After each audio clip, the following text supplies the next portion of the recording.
Welcome to the Gridiron Studs Show. He's Emil Calamino. I'm Chad Wilson, and we're here with you. I hope your Christmas was a merry one. It was for us, and we're here to send you off into 2024 with a bang, Emil, as we wind things down in the NFL. And before we see you guys again, we will know who's going to be playing in a college football championship game. So coming up on the show today, we'll talk about a little bit of the NFL action that we saw last week, a couple of really big games jumped off during the holiday weekend. We will get into talking about those two college football playoff games that are going to lead up to the championship. And then we'll review the bowl picks that we have coming up before we see you guys again. Happy to do all of this good stuff. Emil, how was your Christmas, by the way? Good. Santa brought me everything I wanted. Santa Claus. Chris, come on, let's be honest. You and I know this. Christmas is for kids. I had a good Christmas. I ate a lot. I definitely enjoyed Christmas a whole lot more when I was 10 years old. Yes. But again, it is when you get to this age a little bit more about family and less about all the other stuff that we talked about when we were kids. So, speaking How about you? Did you have a good Christmas? I did have a good Christmas. Able to eat see a lot. My family spread out all over the place now, so you get to see them in bits and pieces. But I'm thankful for whatever little piece of time that I could spend with them. And there you go. That's how you have it. I don't know about Christmas for Russell Wilson though, Emil. Maybe he enjoyed the day, but coming the day after, the news that he is not going to be the starter for the Denver Broncos going forward. Emil, were you surprised by this, and what do you think is behind that move? It's a pure business decision. He has a $37 million salary. If he gets hurt and can't play next year, so let's say, God forbid, he tore an Achilles, that becomes guaranteed. The Broncos have to pay him. So this is purely a business move. It looks to me that what they want to do is figure out a way to trade Russell Wilson after the season. And you think that's the move that's going to take place in an Emil, man? Who does that? Because you're taking on the salary. Yeah, but by today's standards, right? Whatever guaranteed money they paid him in the form of signing bonus, that gets eaten on the Broncos cap. Mm-hmm. From what I read, his salary next year is around $37 million. And I know this sounds crazy, but by today's standards, if you think he can be a B to B plus quarterback, that's not bad. And who's doing that in this league? Give me a name, excuse me, off the top of your head that you think is going to do that. Who do I see that could make well, here's the thing. It depends the situation in New England, right? New England, obviously, if they keep Belichick, which is a big if at this point, I don't see him. If they keep him, to me, they would go in a direction of, there's a guy out there we want to target. We have high picks, and maybe they send those to Denver for Wilson. Because if Bill's there, I don't think he's staying around for a full rebuild.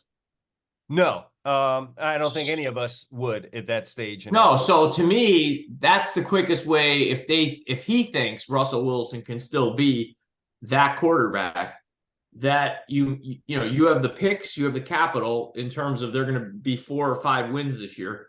You can trade them to Denver, and it's kind of a decent match there because Denver is going to be in the market for a quarterback.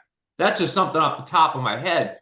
You look at a team like Pittsburgh. Now, I know they're not usually that type of team, but do they really think Pickett's the answer? And if he's not, they're not going to lose enough games to get a guy at the top of the draft. So, man, for some reason, I think they're in for a penny, in for a pound with Pickett. What do you think of a place like, the financial situations with teams and caps and contracts better than I do. What about Minnesota? What would it cost them to offload Kirk Cousins, bring in a Russell Wilson? Is that something that's feasible? I'm trying to remember when Cousins got his last deal. I don't think he has a long-term deal in terms of, that may be feasible to make the math work for them. Something where they could offload Cousins. But you got to ask yourself this. Now, I'm not asking you Russell Wilson of 5 years ago, of Russell Wilson of today. Is he really that much of an upgrade over Kirk Cousins? Yeah, and this is why I'm struggling to see very many places where he could go. Well, yeah. I mean, it's gonna be challenging. You know, you wonder how sold is Atlanta on their quarterback, because you know they've got pieces around them. They've got a running back Robinson. They've got a tight end Pitts. They've got Drake London down there. You know, do they say to themselves, "Listen, this kid's not the answer. Maybe we put a Band-Aid on this and see what we can do with these guys." This has to be one of those situations where a guy regrets. Russell Wilson, I mean, he's gotten the money. Oh yeah. He was going to be straight money wise anyway. But there might be some regret of leaving out of Seattle and pushing to get his way out of Seattle. I mean, there's a lot of this off season. I guess they're all interesting anymore. It's interesting to me just when you start looking at the way the whole draft is going to shape up. Where do the Bears go? Because you know, here's the thing, and hear me out here. You know, I love Caleb Williams, but is he that different than Justin Fields? Me personally, I'd keep Fields in Chicago if it was me. Right? Is he that different? I mean, they both run with the ball. They both can run with the ball. From what I've seen, I don't mean Fields has a good arm. I mean, I don't know if it's the strength of Williams, but that's not going to be a difference maker. He can make all the throws. So the question becomes, he's played 2 years or whatever. You're invested in the guy. He's got NFL experience. He's been playing better lately. Are you really going to move on from him to do the same thing again? I strongly doubt that's what they're going to do. But again, it is the Chicago Bears, and some teams just have a history of making that wrong move. So as it comes with quarterback in Chicago, we have no idea. They very well might make that move. What about the Raiders for Russell Wilson? Possibly. I mean, I don't know. But does he fit into the Raiders culture? Well, I don't know. I mean, yeah, who fits in the Raiders? Wait, was it you or your brother that sent me the Instagram of a Raider giving the ball to a little kid and then pulling it back? I mean, yeah, Jack Jones, Raider. very Raiderish. And talk very about Raiderish. Fitting into the culture. He came from New England, which is a polar opposite to the Raiders culture, and goes to Las Vegas and pulls that doozy off in the game against the Chiefs. Or this was on Christmas Day? Was it on Christmas? Yeah, absolutely, I mean, absolutely grinching. Are the Raiders? I don't think they're that constrained by the contract they gave Garoppolo, right? So possibility. Yeah, that's a possibility. You know, I mean, let's be honest. I mean, the Saints are pretty much stuck with Derek Carr at this point. Right. The Buccaneers all of a sudden seem smitten with Baker Mayfield. I mean, let Baker do his thing in Tampa Bay. I mean, I think it's worked out. How about the Giants? Well, they're kind of stuck with Jones because he got his contract last year. Yeah, I think they go in a mid-round maybe and try to get a quarterback. The Washington, we don't know what they call them. I mean, could it be? That's a possibility, but I don't, do they love Sam Howell? Do they see a future there? I have no idea. They're going to be high enough at this point. They've only got 4 wins and they finish up with San Francisco and Dallas. There's a high probability they end up with 4 wins. They're probably going to be high enough to take the quarterback. Yeah, a Jaden Daniels or something like that. All right, well, we'll see where the ball bounces and where it falls with Russell Wilson and the Denver Broncos. Pretty clear that he's not going to be a Bronco next year. It's just where is he going to end? That whole thing just didn't seem to work this year. I know they recovered somewhat after the early season, but for some reason it just seemed like Sean Payton didn't like him. Yeah, the yelling on the sidelines was kind of the cherry. That was kind of like the clue. Yeah, that really was it. I don't know if I've seen that before between head coach or at least an offensive head coach and the quarterback. I like Bill Parcells would cuss out some. He'd cuss you out. The last ones I would say that I really saw was Ditka would go after McMahon like that, but you're talking 40 years ago. Yeah. In this new era where the quarterbacks are everything, I just have not seen that. Let's dig into some of these games that went off last week in the NFL that, we talked about going into. One of them was a game that we picked, and, whether this was intentional by you or not, the hedge that you had on the Dallas-Miami game. You're a Cowboys fan. You picked Miami, rightfully so. We'll get into our picks and how we did later on. But the Cowboys, they are one team at home. They are another team on the road. That has become clear. But there was a clash of two things right there in that game between the Dolphins and the Cowboys. It was the road Cowboys, and can they overcome their road woes this year? And then the Dolphins, can they overcome their woes against teams with winning records. So there were two force, and it only stands to reason that the game would be mighty close with the Dolphins excising one of their demons and the Cowboys continuing their way. It was a good football game. I think the road thing for Dallas is more in their head than anything, and they've got to somehow figure out how to fight through that. You watch the game, and they just do, and there's no explanation for it. It's to me, it's a mental thing, like mental toughness. They do things on the road that just like that game was a tight ball game. Dallas did enough stupid things to lose it. I mean, right down to, you know, the first thing, the obvious fumble on the 1 yard line, but there was two plays that I watched again just to make sure my eyes weren't deceiving me. Mm. Prior to the fumble, Brandon Cooks takes a reverse. And as he gets down around the 4 yard line, if he plants his foot and turns inside, he's going to walk into the end zone. And he takes it wide. He gets knocked out to 2. The next play, they hand it to Pollard. He does the polar opposite. If he trusts his speed to the pylon, he's going to win that race. He plants his foot and decides he's going to try to be. You know, things are moving fast in there. I'm gonna tell you, it's scary in the alley there, though, Amo. No, but I'm trying to say, if you're Brandon Cook size, if you're Brandon Cook size and you want to plant and get in that alley, it's scary in there. I get it, but they do these things only on the road. And it seems to me it's between their ears at some point. Like the fumble, I said to you, I texted you, the fumble on the 1. Okay, you're first and goal on the 1. You really want, I mean, I know the kid had a couple of carries. He's a rookie. He's going to be a good player from South Dakota State, I think he is. But you really want to hand him the ball on the 1 when Pollard just got tackled. You know, that sounds like the Monday morning quarterback thing. I'll tell you this from a defensive standpoint, all right? You're the opposing team. You see that player back there, you're not thinking run. And so maybe you're more keyed up for some kind of pass, whatever. And it grants, in a lot of occasions, an easy passage into the end zone for a player when you do that. In this case, it wasn't. For whatever reason, Miami was, keyed up for the run, and what happened? Maybe because he never gripped the ball.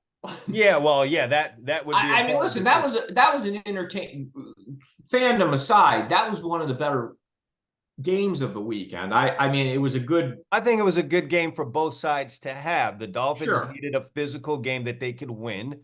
And I'm still not sold on them being physical enough. You're seeing players. This is the second time I've seen a game against a physical opponent where you've got guys going down like every 3 or 4 plays. The training staff is coming out there to get a Dolphin up off of the ground. And just, looking at it from afar, it's like, hey, man, I don't know if they're ready to play physical football. And that's what it's going to be here in a couple of weeks when you get into the playoffs. You're playing possibly in cold weather if you don't secure home field advantage throughout. And are you going to be able to survive those kind of games when teams start really hitting and it's cold outside? And then for the Cowboys who have had these really high moments, it's just a reminder for them that, hey, listen, we have to be on point at all times, each and every week, because that's what this thing's going to be in about 3 or 4 weeks. It's going to be a tournament, and we can't just go out there and lay an egg. Let's get all these mistakes out of the way and learn from them before we get into playoff. But let me ask you this, and I don't think I'm being, I'm a glass half full type of person. Some Cowboy fans view that way different than I do. When Dallas was down 19-10 in that game in the fourth quarter. Now, and the thing I don't get, and this I can't answer, and neither can you. CeeDee Lamb absolutely dominated the first quarter of that game. He did not get targeted for the second and third quarter, which to me is like a major fail for an offensive coordinator. I don't care if you have to force a ball to him somewhere in there. You got to keep him involved in that game. Well, one thing I did learn in watching and studying the Dallas Cowboys, which I did earlier this season, and when I mean studying, I'm getting a chance to see the all 22, which is the coach's copy. It has all 22 players on the field. You're seeing the offense, you're seeing the defense, and you're not just seeing the TV cut. He's highly targeted in the offense. And if you progress through the season with that being the case, you start facing better teams, better coordinators. They can take a player like that out of the game, and now you're forcing the ball to other players who don't get it as much, aren't as targeted as much, who aren't used to having to be open on every play. And so, yeah, this is what I'm saying is you go through a situation like that where your best player, your most highly targeted player was taken out of your offense. it's good to have that happen in the regular season. So now we need to have a game plan. Do we need to run some reverses? Do we need to put him in the backfield? Do we need to do something to combat And when teams are CD going to was take the play? frustrated after the game. He said he thought it was weird based on how hot he started. But Dak had a good comment without really throwing him under the bus. He said, and the coordinator, as you know, from the Dolphins is my guy from up here. He's from my high school. Vic So I'm Fangio, yes, Vic a Fangio. very experienced And coordinator. Dak said, listen, that's a really good defensive coordinator over there, and it's not his first rodeo, so it's not weird. And he has 2 all-pro corners out there with Correct. some very good safety. So yeah, there were some prohibitive factors But what I was going to say was, from a Dallas perspective, what I was impressed with was in that game, if I take my fan hat off and say, hey, I'm going to find positive in a loss. When they're down 19-10 on the road and things aren't going your way and your best player's been taken out of the game for 2 quarters, they came back and took the lead in that game with 3 minutes left. And to me, they showed some fight that as a fan I wanted to see. And Dak showed me something. I mean, Dak did everything he could to win that football game. He played well. Right. Yeah, and again, you need games like that. I know fans would love for a team to go 6-0, 7-0 down the stretch into the playoffs. Sometimes that's just not a very good thing. It puts you in a fairy tale land and you're not ready. Who's not on any kind of a win streak as we head into the playoffs of the Kansas City Chiefs? Emil, I think they're in big trouble there. And I don't know, it never really gets asked in any of the press conferences. But this is a team that 2 years later, really have to say they made a mistake in letting Tyreek Hill get out of Kansas City. They absolutely did. And I think you called this, we both did, but you were ahead of me on this mid-season. You can't just throw any guy out there, a wide receiver, just because you have a great quarterback and say, oh, yeah, just run down the field. It doesn't work that way. Fans think like, we got Pat Mahomes. He's the best in the business. Well, he's still, at some point, their receivers are what they are. Fans will go, oh, well, if Mike Smith caught the ball, we would have won the game. Well, right. The reason you're not a good team is because Mike Smith doesn't usually catch that ball. The same, that's what you are. Yeah, there has to be, I think, a constant evaluation by a team, by an organization as you move through the years, and to make sure you don't get too full of yourself, whether it's an overbelief in your system, which happened to the New England Patriots, just such an overwhelming belief in your system that you literally felt you could just put any player in there, especially at the wide receiver spot, and then just look at what has happened at that spot for the New England Patriots. And I feel like the Chiefs are heading dangerously in that direction, where there's this overbelief in what it is that Andy Reid does, combined with the fact that you have a Patrick Mahomes. And so there's an overbelief in a Patrick Mahomes, which might sound crazy for someone like me to say, but there's an overbelief in your quarterback and the system that you feel like I can just put any old Joe in there. But the truth of the matter is that Tyreek Hill really made a lot of this stuff go. He drew off some of the coverage off of Travis Kelce, who's getting old right before our eyes. And you needed to realize that this guy was in his 30s when you were letting Tyreek Hill run out the door. It does keep safeties back so you can run the ball a little better. It does slow down a pass rush so Mahomes could buy more time. All of these things have been reduced or eliminated because you let a guy like Tyreek Hill get out of the building. And you know what? I know this might sound funny to you because you still do it a lot, but what I think fans forget, because you play video games and you watch these games on TV and they're almost like video games, you forget there really is a skill set to catching a projectile thrown at you 70 miles an hour. Sure. 75 miles an hour when you're running full speed. I remind myself occasionally like this. Now I'm 55. My brother and I will go throw baseballs and shag them. You start running after a ball. Now, my legs aren't what they were, but you're running and you remember, the ground's bouncing, the ball's bouncing. And you're like, how did I do this well 30, 40 years ago? Because it's and these guys are professional and people forget, like they're watching, they think it's like a video game. You throw the ball and the guy catches it. Not everybody catches it.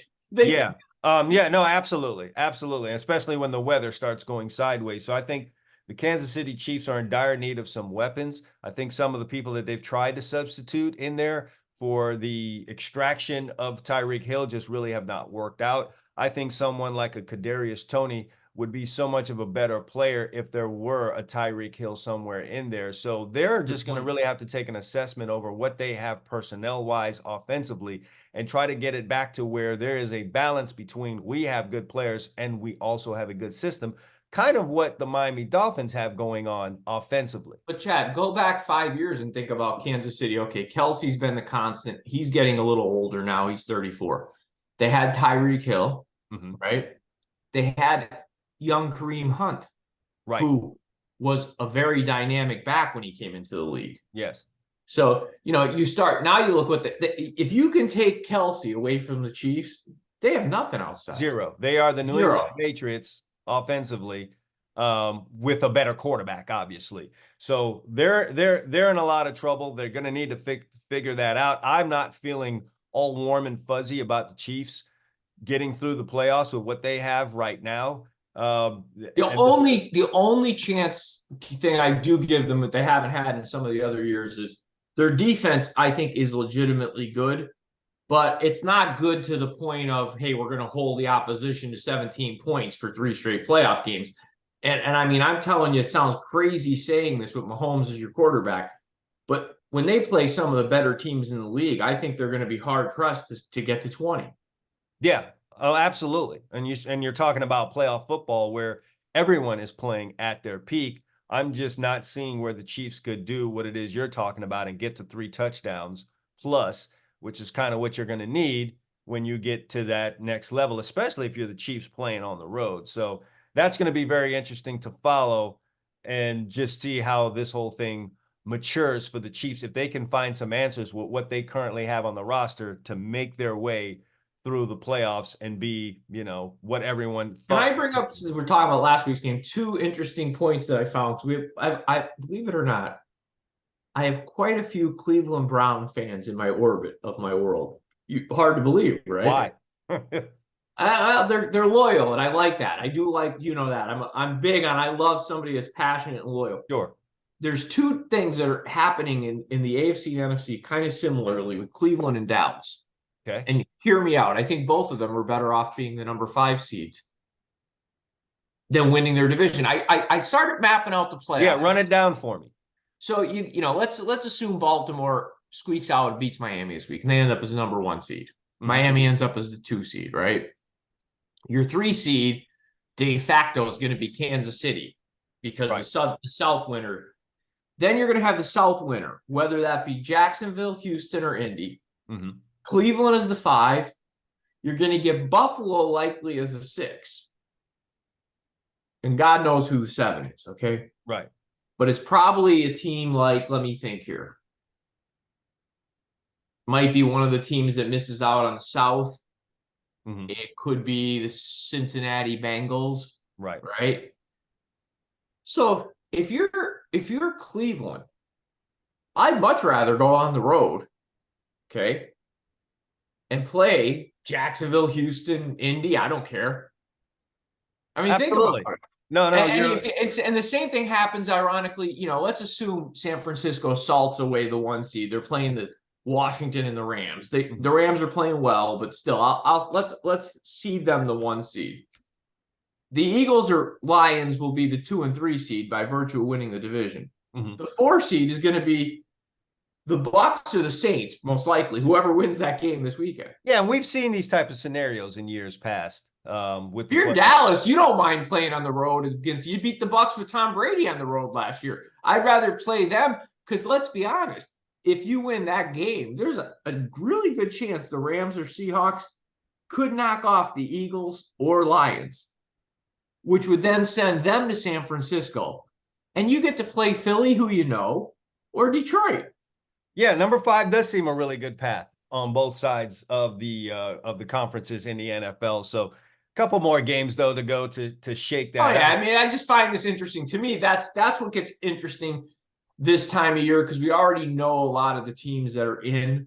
Now it's all about, like you said, getting games under your belt like a fighter, get you ready. You need that. Yeah, you get that, but you need what Dallas and Miami went through last weekend. One last game for us to talk about, and that's Baltimore and San Francisco. Emil, I did text you this during the game. The NFL is very much on any given Sunday. There's no one including myself, who did pick Baltimore, that thought they would go in there and win in the fashion in which they did. I thought Oh no, they pantsed them. They pantsed them. That was they bad. really went in there, got physical, knocked them around, which is what San Francisco does, and turned Brock Purdy into a, I'm not going to use that term because I've taken the derogatory meaning off of the term game manager, but showed his limitations. Emil, they picked him off 4 times, and if you watch that game, it could have easily have been Well, let 6. me ask you this because I can't add anything to this. This is where your expertise comes in. I can't help. What did they do schematically did they like was he confused at what he was seeing? Was there late changes in coverage? What were they doing? Because this guy's been really good all year. I've not had a chance to really study the tape, but just from what I could see in between, holiday festivities and paying attention to the game, it was they weren't afraid to pressure him. The pressure was getting there, and they sped up his clock. And what other teams have tried this. The problem for the other teams is that they couldn't necessarily win the one-on-one matchups with Deebo Samuels and Brandon Ayuk on the outside, and then even with George Kittle, which early in the game it seemed like that was going to be a problem for for Baltimore because Kittle got loose in those first couple of series. I would have to check the tape and kind of see what they did to combat that. And Emil, you and I have talked about this before, but that's the essence of good coaching, is being able to make quick pivots and make those adjustments in game, whether that be at halftime or after a first couple of series. I've got to credit Baltimore and their defensive coordinator for making those quick changes and limiting Kittle's damage while still being able to handle themselves on the outside versus Ayuk and Deebo Samuels. And then with all of those things gone and the pressure getting in there and the proper kind of pressure up the middle on Purdy, he was just throwing some balls out there and not being, if you've noticed anything about him, is that he's done a really good job in the year and a half that he's been a starter of going through the progressions. But if you've got pressure in your face after that first read and you can't run through 1, 2, 3, it becomes a much tougher ball game. And Baltimore spared. It's funny you say that because that's always been, well, I shouldn't say always. It's been the formula against a lot of good quarterbacks. No, I mean, but the game that when my team played them earlier this year, and that game was still a game in the third quarter before Dallas imploded. What was annoying me in that game, and it's interesting that Baltimore went that way. I'm going to play San Francisco. On first down, I got to take McCaffrey away. I can't let them get ahead of the sticks. But if I can do that and keep them 2nd and 7, 2nd and 8, if I'm playing them, what you said is like the way I would attack them is if I had a guy like Parsons and I was Dallas, I'm standing him up that game. And I'm moving him around. I'm always bringing 5 guys. Yeah, that's always bringing 5 guys. That is the key. And I've noticed this against Dallas and in the San Francisco game earlier in the year is that you use them exclusively off the edge. And I think in a rematch, if it happens, you're going to have to bring Parsons from the middle. You're going to have to Lawrence Taylor Parsons because San Francisco, Kyle Shanahan's a good coach. He's a good play caller. He just ran away from Parsons, and he could do it with reverses. He could do it with sweeps, and Parsons is now. And it annoyed the hell out of me because I could see it saying, "Listen, stand this guy up, bring him from different places." They basically play 3. I call it their 3 running backs because Samuel, Ayuk, and McCaffrey are like having 3 backs on the field. They don't have a Tyreek Hill per se that if you blitz, you have to worry about over the top. They're going to break tackles. So for me, I'm putting a guy like Kearse or Hooker or somebody on Kittle that can carry him, hopefully. And I'm coming after this guy. I'm not going to let him get comfortable in the pocket and just throw against zones. Yeah, I'm pretty sure that would be the formula for Dallas in a rematch. And it's one of those things why I say I favor the team that lost the first matchup when 2 teams get together a second time, because Dallas is not going to do what they did defensively the first time in the second meeting. Don't kid yourself. I've been a Cowboy fan a long time. No, I'm going to give Dan Quinn credit and say he's going to have something else cooked up in a rematch, and it's going to be on Kyle Shanahan to quickly pivot into something else when what he did the first time is not working.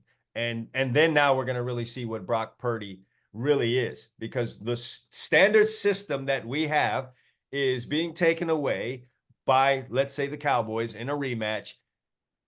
Kyle Shanahan has an alternate plan, which you know he will because he's a good coach. Now, can Brock Purdy execute that to get the win against a Cowboys? Flip the other side, Baltimore. Baltimore has to be careful this week because this game means a lot more to Miami. Not just in terms of, I know they're playing for the #1 seed. I get it. It means a lot to Baltimore. But Miami's playoff fortunes can change drastically. If they lose to Baltimore, and let's assume, and we can't assume anything with the Bills, because as you texted me during the Bills game, how do you explain the Bills in Buffalo beating Dallas by 3 touchdowns and then playing a Charger team with a backup quarterback and an interim head coach and having to squeak it out by 2 points? Any given Sunday in this league. But yes, that Bills-Dolphins game becomes everything. It's the division title.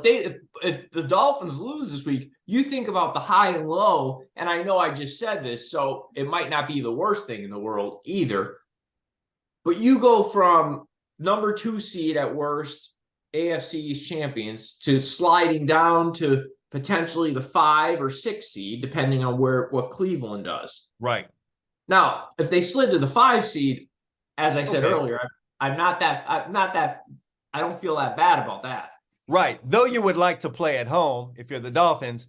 Yeah, I feel you on that. So think about that 3-game stretch here for the Dolphins to end the season. Cowboys at home, Baltimore on the road, Bills at home. That's a tough 3-game stretch to end your season. I don't know who cooked that up for them. Well, and you know that's why in some respects you wonder, it could toughen them up or wear them out. It depends what they're playing for the final week of the season. Well, as I said, a couple of games here against some physical opponents, and you got players going down left and right, doesn't make me feel all that great about, running through a gauntlet like that and then having. But I mean, you could say that. Look at the Dallas stretch. They went Seattle, good team. Eagles, good team and rival. Bills on the road. Dolphins on the road, and they come home and play the Lions this week. Let's jump into some picks here. How did we do last week, Emil? And what's you know what? We have been hot again. We had a little cold spell. Last 2 weeks now, we both put up 2-1 weeks. We both went 4-2. That's 8-4. Some bookie is crying somewhere. I thought I went 2-0-1 this week. Can we check? Excuse me. No, I had it right, marked right. I said it wrong. You were 2-0-1. So basically, we went 8-3-1, and we definitely have a bookmaker somewhere with no neck and a little cigar crying. Okay, so recapping last week, Chad and I, we talked about it. We both had the Dolphins. When we gave the pick out, it was 1.5. We hope that you ran to the window. I saw some lines slide to 2.5 at game time. So I don't know what you got it at, but we had them at 1.5. That was a winner. Chad had a tie on the Tennessee Titans, +3. They had the lead in that game late. They gave up a touchdown to the Seahawks. They lost 20-17. And Chad had the Ravens +5. Great pick there outright. So he stands at 24 wins, 22 losses, and 2 pushes on the season in the NFL. My other picks were the Lions winner. I took a loss on the Eagles. Something's not right with that team. That's a whole other discussion. Yeah. The Giants were primed to get blown out in that game, and the Eagles struggled to win it. So I went 2-1. I'm 28-19 with the tie this year in the NFL. As everybody who follows the show knows, Chad has been dominating college football. So after we give our picks here, we will talk about championship games and recap our bowl picks for you guys who have not tuned in the last 2 weeks. So with that, go ahead. All right. I'm going to start this off with Jacksonville at home against Carolina. I'm going to go with Jacksonville. Okay, Jacksonville. All right. 4 straight weeks of losses. We got to get it together. We're trying to get into this playoff thing. We're trying to build on what it was we had last year. I don't understand what happened last week at Tampa, but Emil, there's a must-win situation against the worst team in the NFL coming to town right now. Jacksonville, if you can't blow this team out, let's just forget about a postseason and building on anything that you did last year, which was entering the playoffs and getting a playoff victory. So it's do or die for Jacksonville. And I love a winning team, a playoff type team against a, for lack of a better term, loser like Carolina coming in. And I'm getting them for less than a touchdown. I'm at the window with that. I'm going to go with Jacksonville. All right, now we're talking about Seattle. I'm going to roll with the Seahawks here. They're a team that needs they need some dubs. They need to pack those things up if they're trying to get into this playoff situation. And they're in a good situation this week with the game that they have as they try to like I said, get themselves into the playoffs. They've got Pittsburgh coming to town, who's Amel, they're reeling. They don't know what's going on at the quarterback situation. They've got wide receivers that only play when it's a pass play. Guys not wanting to block. There's some tension in that locker room. There's more and more talk now about Mike Tomlin, whether should he stay, should he go. You find the offensive court. There's a whole lot going on in Pittsburgh that we're just not used to. Now they're traveling on the road to go play Seattle. And with Seattle needing this as much as they need it, I'm going to just back the Seahawks here at home against a reeling Pittsburgh team. I know Pittsburgh can pull some stuff out of a hat. Either way, they'll do stuff like lose to the Cardinals at home or lose back-to-back games against some losing teams at home and then go on the road and win a game against Cincinnati. I don't like them this week, though. I'm going to go with they might have a false sense of bravado going into that one. They might. I'm going to go with the team that's really, really hungry here. And then I am going to Sunday night or Sunday afternoon, a big game, Cincinnati and Kansas City. We already talked about it. I think the Chiefs are in trouble. No one told the odds maker that. They have them as 7-point favorites against Cincinnati, who is obviously getting a tad bit of disrespect here because Joe Burrow is out. But hey, man, Jake Browning has done a good job filling in there for Joe Burrow. Is he Joe Burrow? Of course not. But I think I've seen the entire team step up in his absence. I think they feel rather embarrassed about what happened with them with Pittsburgh last week, losing 34-11. It's a good chance for them to bounce back against a team that is reeling. Kansas City can't really find offense. Cincinnati can play very well on defense. They didn't show that last week, so I'm thinking they're going to have a pretty intense week of practice, especially on that side of the ball, and that's bad news for Kansas City, who may win this game, but if they do, I can't see it by more than anything other than a late kick. So getting to 7 points provides us a tremendous amount of value. I'm going to back the Bengals, who, as a team, Joe Burrow or not, have experienced a certain amount of success in going to Kansas City. So there'll be no fair there. Give me Cincinnati +7. Okay, I'll recap that. You got the Jaguars -6.5, the Seahawks -3.5, and then you got the Bengals, the Kitties +7. Absolutely. What do you got? I'm rolling right along. I'm with you on the Bengals pick. I don't like what I'm seeing from Kansas City. I feel like Cincinnati got embarrassed last week. Some things went wrong early in that game. Jamar Chase was also out. The Bengals are a playoff caliber team that was in the Super Bowl a couple of years ago. They're playing for their playoff lives this week. They're grabbing 7.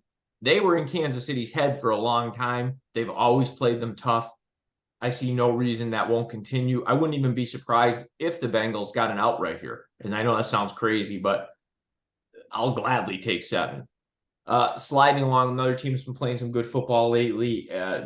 Christmas Day, the Raiders surprised everybody, probably except themselves, in beating Kansas City in Kansas City, and now they're getting 3.5 points against a mediocre Colts team.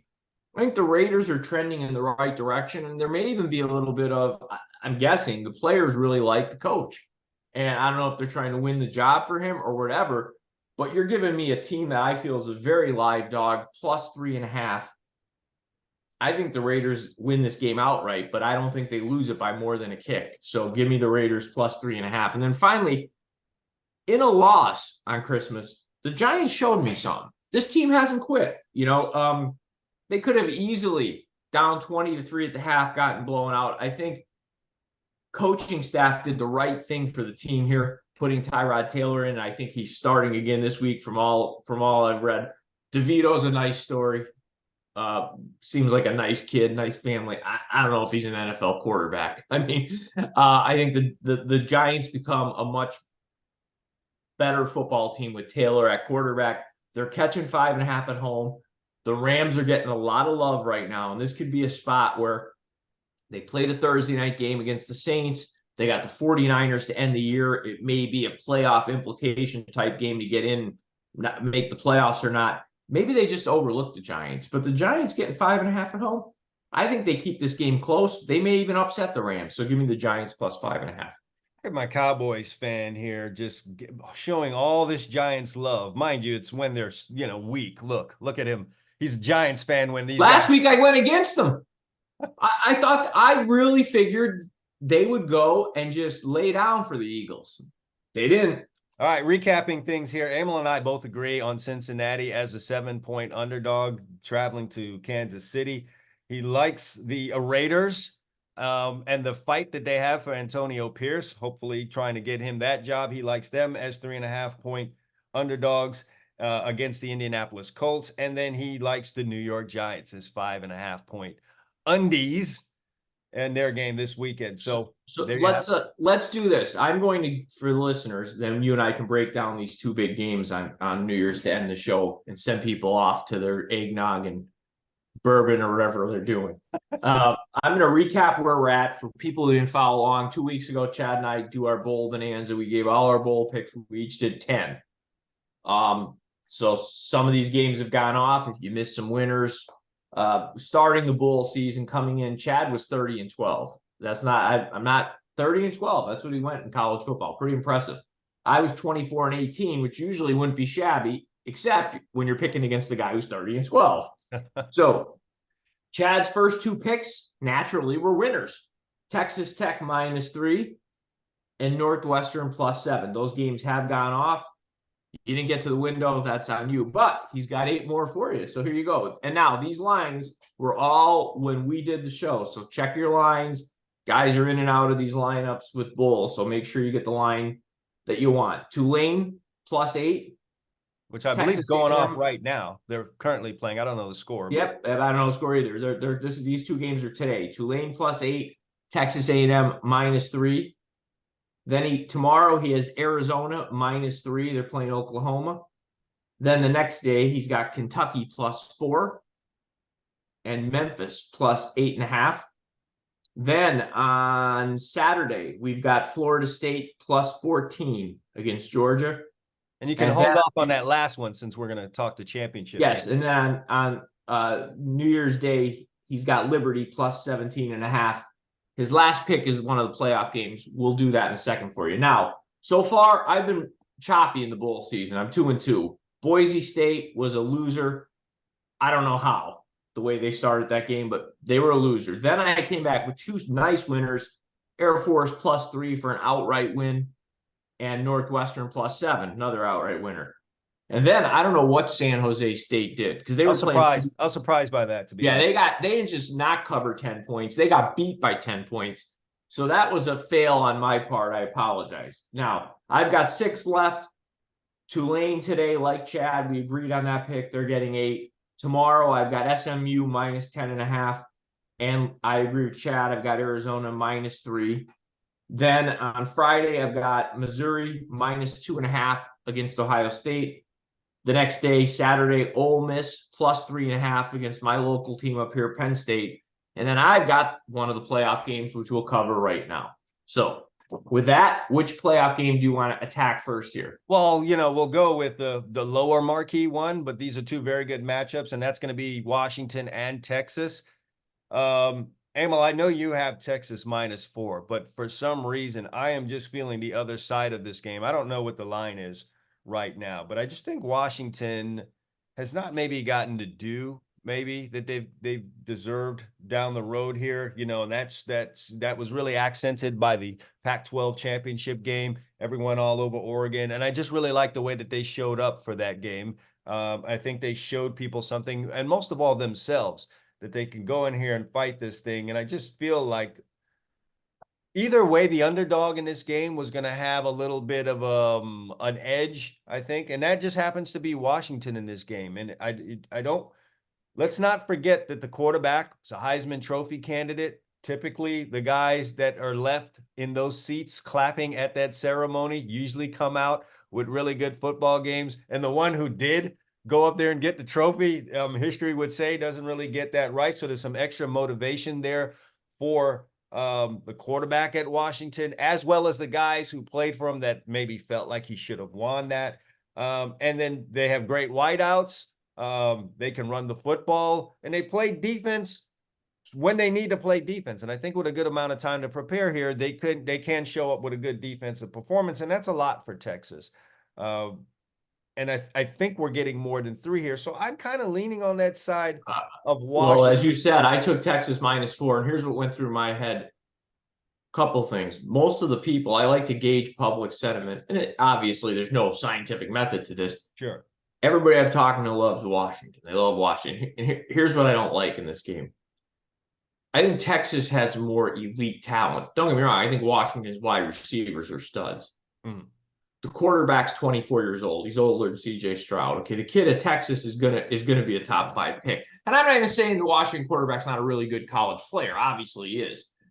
What I feel like in this game is Texas will get a few more stops than Washington. And as I watched the Pac-12 unfold this year, it was the most competitive year ever. I'm not sure there was as many elite opponents. I think Oregon was a good team. Mm-hmm. Then you look at the rest of it. I think Oregon State, Arizona, nice stories, good teams, not great. USC, big disappointment. UCLA, mediocre. I don't think there was, I think it was a good year for the conference, but I think this might be a step up in class for Washington. I think Texas is a really, really good football team. Talent-wise, I think they could go on the field with anybody.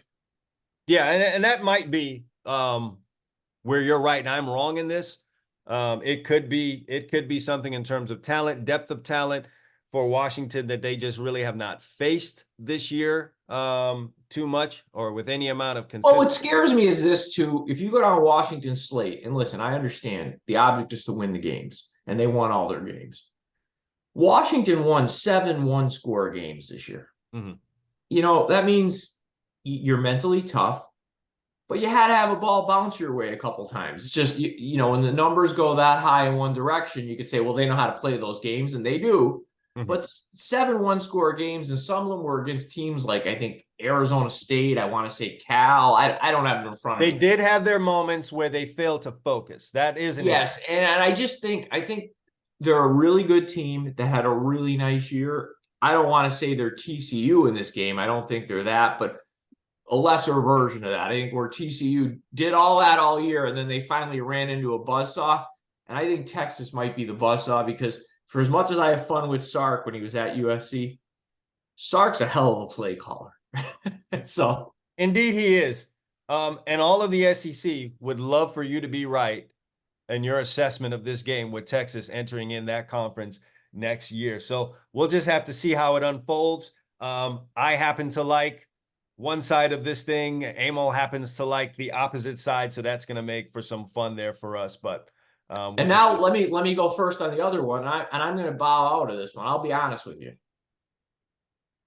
If gun to my head, if you absolutely made me have to pick it, I would very, very reluctantly take Michigan. But I'm going to tell the viewers and listeners here, I have no clue who's going to. I know you have a pick. I have no clue who's going to win this game because I could see it going in a mentally for me a myriad of directions. Like I could see this game being one where Michigan totally confuses the Alabama quarterback. He's playing 5th grade backyard football. We get some turnovers, or I could see, you know, a game where it's played in a phone booth and Alabama wins it like 19-16 on I could see this game going a lot of different directions. So with that, I'll turn the floor to you because you have a vision for this that I don't. Yeah, I think this boils down to, have we seen this before when these two teams line up and play this game? And if you're Alabama, you've certainly seen tough defenses. Will this be the toughest defense? Most likely, but you've seen tough defenses this year. If you're Michigan, have you seen tough defenses? You have seen tough defenses this year. Penn State, Ohio State, you've seen those. There's probably, I don't remember, did they play Iowa this year? Yeah, they did. Okay, so you've seen some tough defenses. What I don't think Michigan has seen is a player at the quarterback position like Jalen Milroe.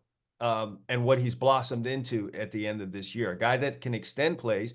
He can gut you on 3rd down by taking off and getting first downs and frustrating your defense. I don't think you see that in the Big Ten. I'm pretty sure you don't see that in the Big Ten unless Ohio State's quarterback happens to be that in that year. And that's going to be a problem for Michigan, both in trying to duplicate that in practice to get some looks against it and get used to it, and then actually dealing with it when it appears there in the game for you. I think back to the troubles that Michigan had both against Penn State and Ohio State moving the football at times. The problem for Michigan offensively is just trying to find the explosive plays that they're going to need. Otherwise, they're going to be forced to execute 9 and 10 plays on all of their drives to try and get to the point where they get points. And that's just going to be a problem doing it consistently against an Alabama defense, especially one run by Nick Saban and a guy who's had 3-4 weeks to prepare for you. I think that's just the biggest problem for Michigan. Excuse me, there's just executing, finding the explosive plays you're going to need to flip momentum into your favor, get a cheap touchdown, and then dealing with the quarterback position at Alabama. From a wagering perspective in this game, if I had to do something, because you can't predict turnovers, I would probably take under. I just don't see a ton of points in this game. I really don't. Yeah, whereas we've had nothing but that in the college football playoff era, even with the teams who notoriously have been known for defense. We've just had high totals, a lot of points being scored. This may be some old school football here, which is kind of what Michigan has dragged everyone into in their big games this year. But I just think that's what that boils down to. Alabama can play defense. Michigan can play defense. Michigan doesn't bring anything really dynamic or problematic for an Alabama offensively. Will Michigan score? They probably will. They'll put some drives together. It's just how many times they have to do that versus what Alabama can have some, Jalen Milroe can break for a 20 or 30-yard run, or he can move around in that pocket and sky one on your DBs and get behind the secondary and hit a 50 or 60-yard play that swings things in Alabama's favor. And Emil, I'll go back to this again. When they announced the matchups on that college football playoff Saturday, that whole bonanza that they had, I'll never forget Michigan's reaction to having to face Alabama rather than Florida State. And that's just a mindset for me right there. Yeah. I mean, it's a good point. And, some of the things that Michigan does to generate offense, I could kind of see where Alabama could take it away. So, if Michigan's not successful running on first down, and they put McCarthy behind the chains, the play action game goes away. Yes, and Alabama can rush the passer. That's one thing they do really well defensively. So if you get Michigan in those must-throw situations, it's going to be difficult. Yeah, I mean, listen, this is the first year I could say in a long time where I really feel like any result in these games won't be shocking. No, like if you told me the final was Washington versus Alabama, okay. If you told me it was Washington versus Michigan, if you told me it was Texas versus Alabama, would not surprise me. Yeah, any one of those scenarios are like a Rubik's Cube here. Any one of those scenarios, putting any one of those 4 teams, I could see in that final game. And that's just, I guess that's listen, if you're Texas, besides winning your own game, you got to be rooting for Michigan. You don't want to play a rematch. No, you don't. No, I don't think you do. No, you don't want rematches, man. You just don't want it. It's not good for you. So, yeah, but Texas has got their hands full with Washington, so we'll have to see here. That's how we see it. And I think, Emil, that line, when I picked it, was Alabama plus 1.5. I think it's still around that number. So correct. And mine was Texas -4. I'm really going to be interested from a betting standpoint to see which way that number goes in the final hours or the final day leading up to the game. Yeah, I mean, I'm kind of excited to watch these games this year. Last year, it wasn't as jazzed. I mean, the TCU game ended up being a pretty good game, the first game against Michigan. But, there was so much. Emil, there was so much going on in that game between the track meet that it was and McCarthy's dad doing funny stuff in the stands. Yeah. So there was just so much stuff. Well, once they won and the excitement of the upset wore off and I realized they were going to play Georgia, I'm like, that's not going to go well. Yeah, this is probably not, as a fan, no. what we wanted. All right, that's it for us, man. We would like to thank all of y'all for taking in the Two Chumps Football Podcast, which debuted this year. This is it for us this year. So both Emil and I are going to have to wish you a happy new year, because when we get back on the sticks, as they say here, for our next podcast, it will be 2024. So we want to wish all of you guys a happy new year out there. We want to thank you for tuning in to the show, subscribing if you haven't done that on whatever. Be safe if you're going out on New Year's Eve. It's amateur hour. Absolutely. Use Uber, use Lyft. Don't be foolish. And you're trying to make it to 2024 in one piece and happy and ready to attack the new year and achieve everything that you wanted to achieve. So enjoy the family, enjoy the fun, enjoy the bowl games, and be safe. We will see you guys again in 2024. For Emil Calamina, I'm Chad Wilson. Thanks for watching the Two Chumps Football Podcast. See you guys in 2024.